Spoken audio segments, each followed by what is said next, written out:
Online থেকে কি কিনে নিলাম, এগুলো খুব দরকার ছিল সংসারের জন্য। এছাড়াও বাসার একটা অনেক গুরুত্বপূর্ণ কাজ কমপ্লিট করে ফেললাম। এছাড়াও আজকে অনেক মজার মজার ইফতারি তৈরি করে নিয়েছিলাম।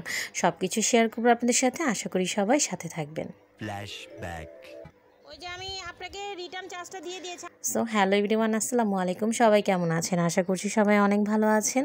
তো সকালে ঘুম থেকে ওঠার পর চলে এসেছে আমার পার্সেল, আর পার্সেলটা খুবই প্রয়োজনীয় একটা পার্সেল ছিল। তো এই তো আমার ছেলেকে নিচে পাঠিয়েছিলাম পার্সেলটা আনার জন্য। তো পার্সেলটা আমি এখন আনবক্সিং করব, আর পার্সেলটা আনবক্সিং করতে কিন্তু আমার খুবই ভালো লাগে।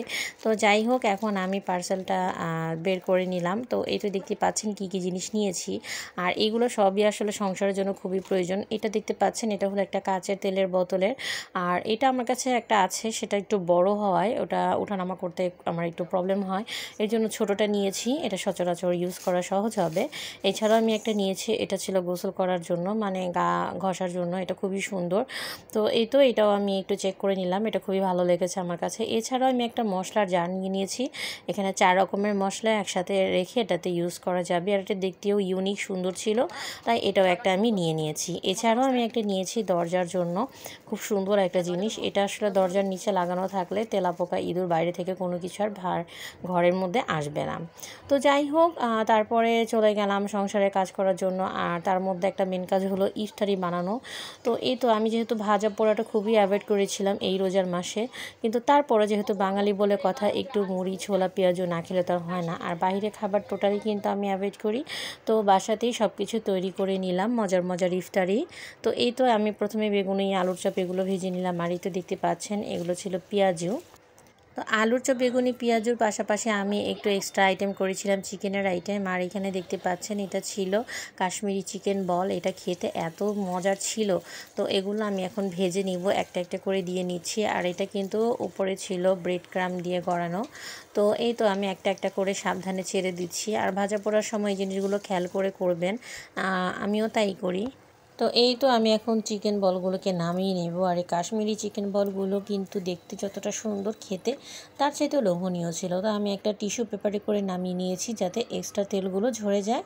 আর এই তো এখন আমি চিকেন নাগেটসগুলো নিয়ে নিয়েছি, এগুলো আমি একটা একটা করে এখন আমি এগুলো সব একটা একটা করে ভেজে নিচ্ছি।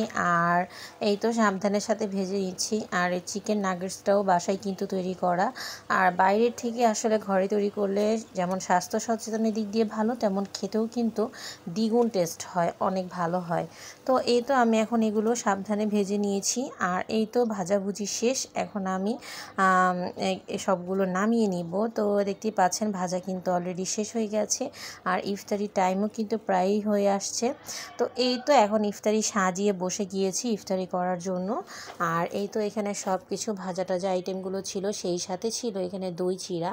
আর দই চিড়াটা খেলে কিন্তু অনেক শান্তি লাগে ইফতারিতে। তো আমি এখানে দই গুড় আর কলা সেই সাথে চিড়া একসাথে রেখে দিয়েছি, এইখানে বুটটাও রেখে দিয়েছি, কারণ এইটাতে করিয়ে আমি মুড়িটা মাখাবো।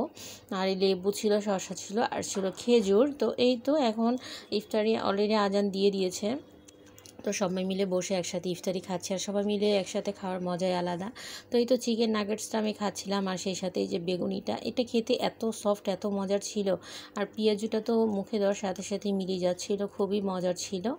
আর এই তো এই হলো আপনার কাশ্মীরি চিকেন বল, যেটা আমি বলেছিলাম, এটা খেতে সবচাইতে বেশি মজার ছিল।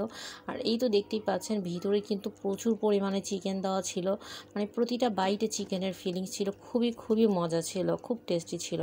তো সবগুলো একত্রে মিশিয়ে তারপরে আমি মুড়ি দিয়ে খাবো।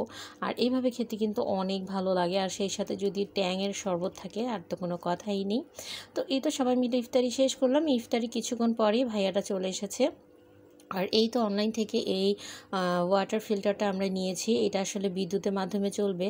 আমি এতদিন পানিটা ফুটিয়ে তারপর ফিল্টার করে দেন আমি খেয়েছিলাম, কিন্তু এখন আমাকে আর সেই পরিশ্রমটা করতে হবে না। তো আমার হাজব্যান্ডকে জাস্ট আমি যেদিন বলেছি, ও তার পরের দিনই এটা লাগিয়ে দিয়েছে। আসলে হাজব্যান্ডের এরকম কেয়ারিং হলে জীবনে আর কিছুই লাগে না। তো এই তো আমার হাজব্যান্ড আবার আমার প্রতি খুবই যত্নশীল। তো যাই হোক, এই যে দেখেন, এটা ছিল ফাইনালি লুক, এটা এখানেই সেট আপ করে দেওয়া হয়েছে।